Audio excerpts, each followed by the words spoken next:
Boa tarde, pessoal. Hoje nós vamos ver as reações de hipersensibilidade do tipo 2, 3 e 4.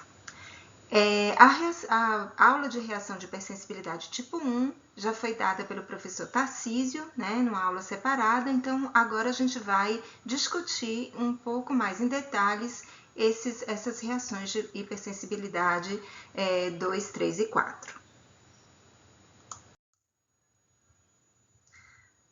Bom, então, uma reação de hipersensibilidade, como vocês viram, é uma reação que envolve uma resposta imunológica com componentes do sistema imune, tanto imunoglobulinas, no caso das alergias, como vocês viram, uma imunoglobulina do tipo IgE, e aqui, no que a gente vai discutir agora, uma IgG, ou também pode ser IgM, e linfócitos T, tanto CD4 quanto CD8, específicos para um determinado antígeno, que quando estão na reação, promovem uma lesão, um efeito adverso.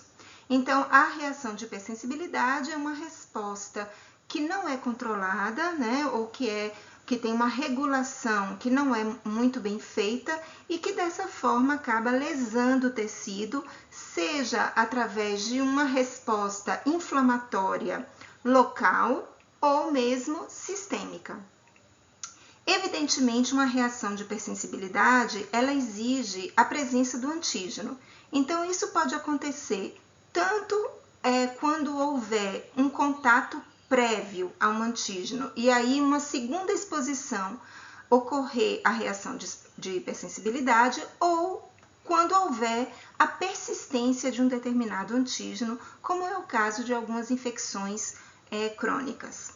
Então, muitas doenças autoimunes, né, através de reações cruzadas entre antígenos, por exemplo, de patógenos e autoantígenos, podem levar a essa reação de hipersensibilidade. Algumas infecções também acabam desencadeando reações de hipersensibilidade, seja porque existe uma carga antigênica elevada, ou seja, um grande número de patógenos circulando, seja porque ocorre a persistência desse patógeno. E antígenos ambientais também podem causar reações de hipersensibilidade.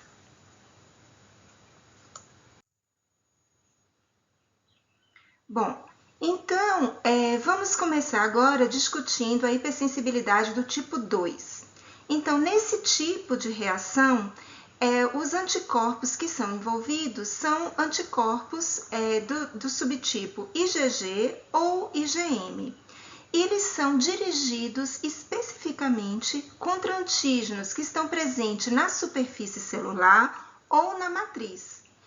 Então, são autoanticorpos, né, que reagem com antígenos próprios ou uma reação cruzada, né, de, por exemplo, um patógeno, um anticorpo que é produzido contra um patógeno vai reagir de maneira cruzada com um antígeno próprio. Ele vai reconhecer, né, esse antígeno através do mimetismo. A gente vai ver mais em detalhes.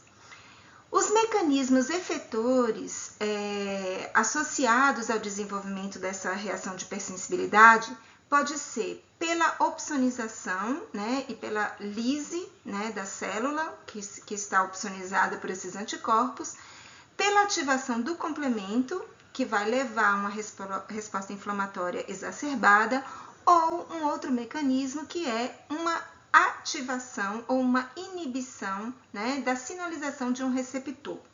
Então, aqui nessa figura nós podemos ver, né, esses mecanismos. Então, aqui nesse primeiro painel, nós temos uma célula que tem os antígenos, né, na sua superfície, e um anticorpo que vai se ligar a esse antígeno.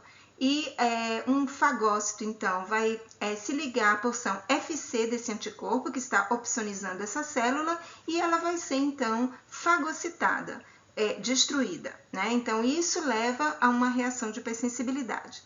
A outra maneira também é a ativação do complemento. Então, todos nós sabemos que o complemento ele é ativado quando existe uma imobilização do anticorpo numa superfície. Então, aqui a gente tem, por exemplo, uma célula que expressa antígenos, temos aqui o anticorpo que se liga a esse antígeno e a ativação, então, do complemento.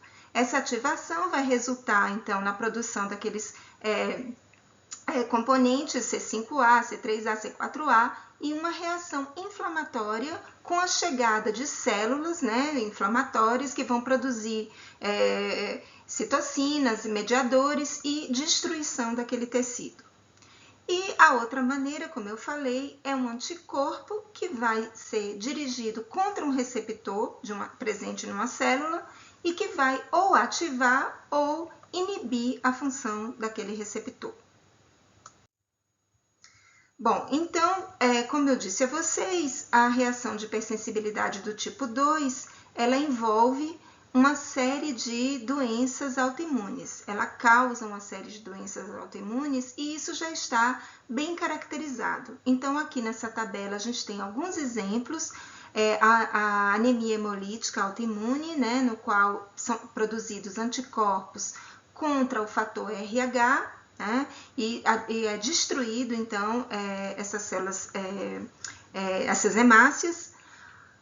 A púrpura trombocitopênica idiopática, também existem anticorpos que são dirigidos contra as plaquetas e que destroem essas plaquetas, levando a sangramentos. A síndrome de Goodpasture, que é um anticorpo anticolágeno do tipo 4, e aí causa uma doença sistêmica, né, envolvendo principalmente rins e pulmão, né, porque o colágeno do tipo 4 está presente nesses tecidos. E o pênfego também, o pênfego vulgar, que é um anticorpo anticaderina, né, levando à formação de bolhas muito grandes na pele do indivíduo, e a febre reumática aguda que vocês viram naquele pequeno texto que eu passei para vocês, com artigo, né, e algumas figuras, para entender que existe, então, a partir de uma reação a um componente, né, a uma bactéria, você tem, então, uma reação cruzada, né, e o reconhecimento de antígenos próprios, aí no caso, a miosina, né, do músculo cardíaco, com a destruição, inflamação e destruição valvular. Então, aqui, para exemplificar melhor, nós temos uma reação de hipersensibilidade tipo 2, né, que vai causar anemia hemolítica autoimune, como eu comentei com vocês. Nós temos aqui, então, as hemácias, que são recobertas com esses anticorpos, né, dirigidos contra antígenos presentes nessa hemácia, e elas vão, então, ser fagocitadas, né, pelo sistema retículo endotelial e destruídas. E isso vai levar, então, a uma anemia, né, porque a velocidade de destruição dessas hemácias é maior do que a produção dessas células. Aqui um outro exemplo, né, de reação, né, de anemia hemolítica, dessa vez aqui induzida pela penicilina.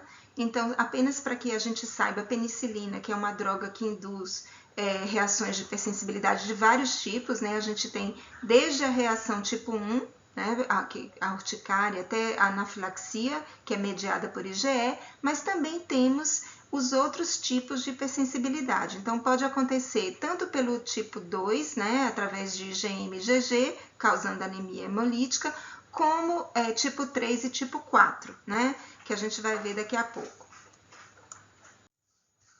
Bom, um exemplo muito importante também da hipersensibilidade tipo 2 é a eritroblastose fetal.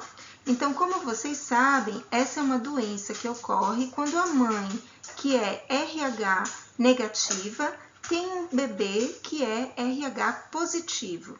Então, numa primeira gestação, esse bebê que é RH positivo, eventualmente, as hemácias vão entrar em contato com o sistema imune materno, que vai produzir anticorpos anti-RH, anti o fator RH. Então, esses anticorpos, eles são produzidos na primeira gestação. E numa segunda gestação, né, caso o bebê seja RH positivo, os anticorpos que foram formados, né, na primeira gestação E as células de memória, né, que foram geradas ali naquele primeiro período, elas são estimuladas e elas produzem, como a gente se lembra, né, da aula de resposta imune humoral, essas células produzirão uma grande quantidade de anticorpos que vão destruir as hemácias do feto. E isso é extremamente grave, né, resulta em aborto, em morte fetal. Então, é uma reação de hipersensibilidade do tipo 2, né, com anticorpos maternos que vão destruir as hemácias do feto. Bom, aqui nós temos alguns exemplos, né, da hipersensibilidade mediada por anticorpos, né, hipersensibilidade do tipo 2, mas desta vez não é um efeito de destruição, de ativação do complemento, de fagocitose. Dessa vez é o anticorpo que é dirigido contra um receptor e vai interagir com esse receptor, causando uma disfunção e uma doença. Então, aqui a gente tem alguns exemplos de doenças, né? Aqui, por exemplo, a gente tem a miastenia graves, né? A miastenia é uma doença que leva a uma fadiga extrema, uma fraqueza muscular, uma dificuldade, né, para mastigar, para deglutir, e pode evoluir, inclusive, para o óbito, né? Dispneia, né? E isso é causado porque, normalmente, como é que acontece para a contração muscular? Você tem aqui na junção neuromuscular, então, receptores de acetilcolina que estão presentes aqui no músculo, e no neurônio a gente tem aqui na fibra muscular, a gente tem, na fibra nervosa, a gente tem a acetilcolina, né? Então, o impulso faz com que a acetilcolina seja liberada, captada por esse receptor, que vai induzir a um influxo de sódio e a contração muscular. Na miastenia graves, ocorre o quê? Ocorre a produção de um anticorpo antirreceptor. Então, esse receptor, esse anticorpo vai se ligar ao receptor, que vai ser internalizado, né, vai diminuir o número de receptores, né, na célula, né, na fibra nervosa, e o impulso nervoso ele não vai ser gerado porque não haverá receptores suficientes, né, para se ligar à acetilcolina.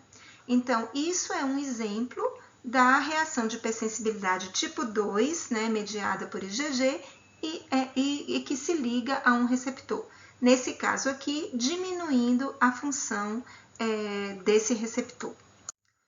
Um outro exemplo é a doença de Graves, né, que é o hipertireoidismo. Então, isso leva a uma exoftalmia e a um bócio.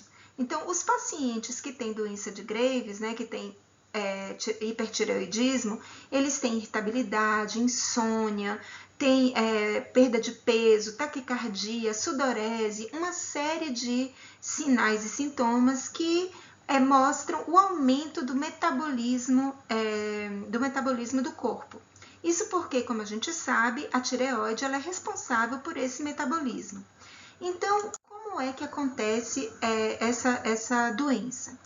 Normalmente, a pituitária ela produz o hormônio, né, estimulante da tireoide, e esse hormônio ele vai, então, se ligar aqui a receptores, né, no folículo da tireoide, e vai produzir aqueles hormônios da tireoide.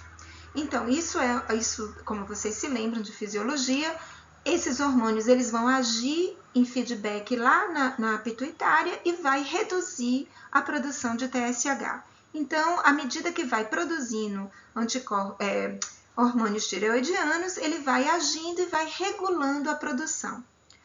Quando a gente tem, então, a doença de Graves, né, que é uma doença autoimune, você tem anticorpos que vão se ligar diretamente ao receptor do hormônio TSH e vai induzir uma estimulação desse receptor, uma produção muito grande dos hormônios tireoidianos.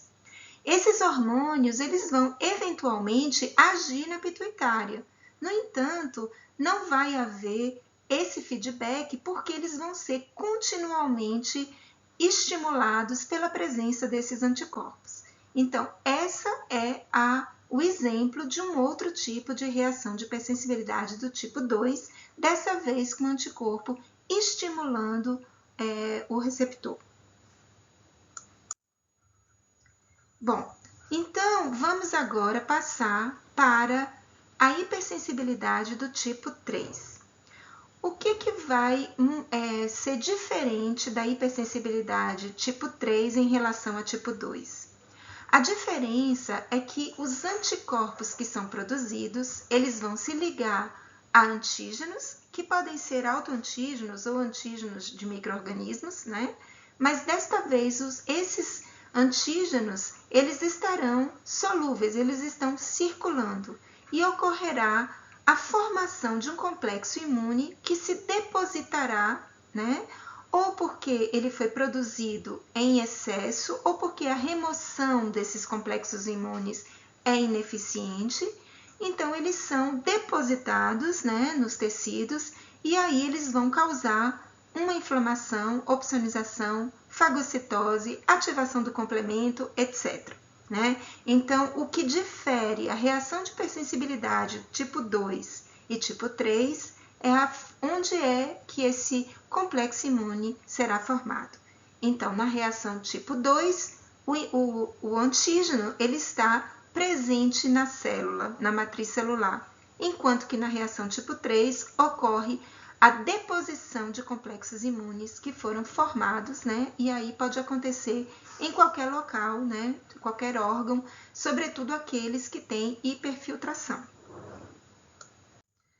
Então, aqui a gente ilustra um pouco como é que acontece, né? Então, você tem aqui antígenos circulantes, você tem, então, esses anticorpos que estão livres e que vão se depositar, e a deposição desses complexos imunes vai, então, causar a ativação do complemento, né?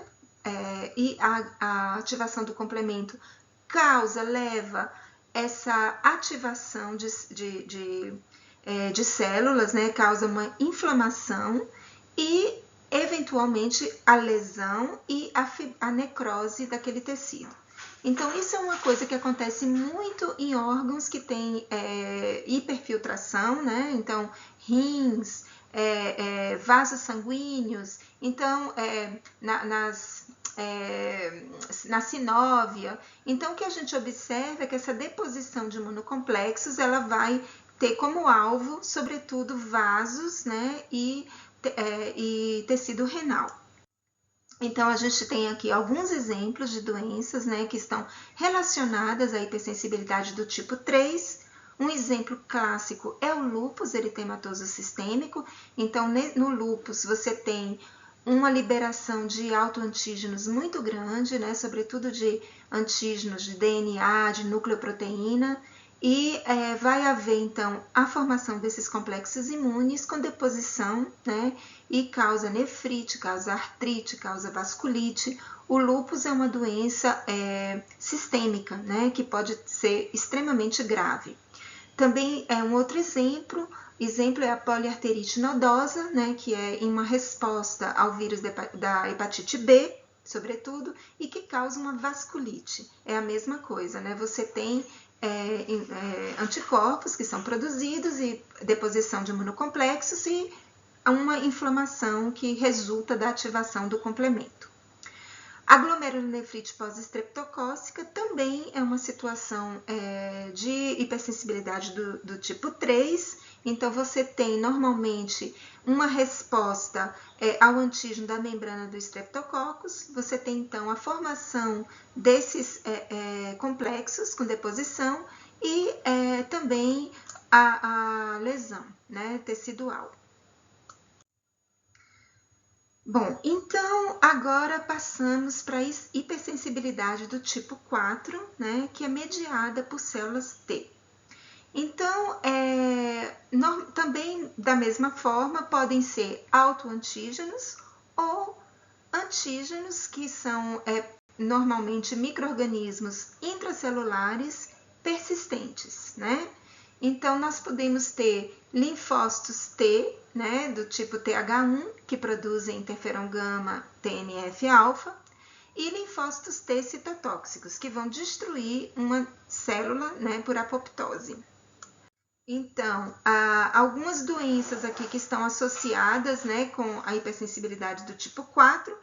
Um grande exemplo é a tuberculose, né, que é uma lesão tecidual, né, do tecido causado por uma reação do tipo TH1, né, então você tem uma produção de TNF-alfa muito elevada, né, que vai levar à lesão do tecido, né, e a produção de L2, que vai atrair células e que vai proliferar, fazer com que esses linfócitos proliferem, né. Você tem a hanseníase, que forma granulomas, né, com macrófagos, e isso destrói o tecido, né, sobretudo o tecido, por exemplo, tecido nervoso, as fibras nervosas. E você tem, por exemplo, linfócitos TCD8, dermatite de contato, hipersensibilidade a drogas, como a gente viu, a penicilina também pode desencadear esse tipo de reação, e o diabetes tipo 1 também. Então, você vai ter a lise de uma célula, né, que expressa um determinado antígeno. E aqui, nesse caso, também, muitas vezes, são reações de autoimunidade. Então, aqui são outros exemplos, né? Então, artrite reumatoide, provavelmente são linfócitos T que reconhecem o colágeno e que levam uma inflamação mediada tanto por TH1 quanto por TH17. Esclerose múltipla é uma outra doença sistêmica grave, né? Também os linfócitos T reconheceriam antígenos da mielina e destruiriam essas fibras nervosas, né? Também um papel de TH17, TH1 e macrófagos. Diabetes mellitus do tipo 1 também. A gente teria, então, a destruição de células beta do pâncreas, e aí vai levar a destruição da glândula, né, com menor produção de insulina. Então, isso seria também uma inflamação mediada por linfócitos T e por linfócitos T citotóxicos. Doença inflamatória intestinal, a doença de Crohn, por exemplo, poderia ser desencadeado por bactérias, né, entéricas ou por antígenos próprios. Então, aconteceria uma quebra da tolerância, levando também uma inflamação mediada também por TH1 e TH17. E a miocardite autoimune, né, que seria linfócitos T, dirigidos contra a mielina, que causariam a morte celular. Então, vocês estão vendo aqui que é uma série de doenças autoimunes, né, nas quais linfócitos T específicos vão destruir células do tecido, ou por quebra da tolerância, né, levando à autoimunidade, ou por reações cruzadas com patógenos, né, esses antígenos do patógeno seriam antígenos que mimetizariam antígenos próprios e que causariam essa resposta de lesão de tecido próprio. Então, aqui a gente vê a hipersensibilidade tardia, né, que é a hipersensibilidade do tipo 4, ela pode ser avaliada através de um teste cutâneo que a gente chama reação de hipersensibilidade tardia. Então, se a gente olhar, aqui tem algumas doenças que a gente pode fazer, né, para ver a exposição, por exemplo, o teste cutâneo à tuberculina, né, para tuberculose, para leishmaniose, para hanseníase. É bom a gente esclarecer que esse teste cutâneo, ele não é um teste para diagnóstico, ele apenas indica a exposição do indivíduo ao antígeno, avalia digamos assim, se existe uma resposta de memória àqueles antígenos, mas esse teste, ele não é capaz de dar o diagnóstico de doença. Então, nós vemos aqui uma lâmina, né, uma coloração, hematoxilina eosina, com infiltrado aqui, né, de células, né, E aqui a mesma coisa, imunistoquímica, né? A gente pode ver aqui que tem um infiltrado celular que é formado quando a gente coloca o antígeno, né? Quando expõe o antígeno, por exemplo, por intradermo reação. Então, aqui a gente vê o que acontece quando a gente injeta o antígeno no subcutâneo daquele indivíduo, né, que foi previamente exposto àquele patógeno. Então, vai acontecer que esses antígenos, eles são captados por células apresentadoras de antígenos, eles são carreados lá para o linfonodo, e se houver células de memória, vai haver, então, 24 a 72 horas depois, digamos assim, o recrutamento dessas células de memória e também de células, né, células inflamatórias para aquele local.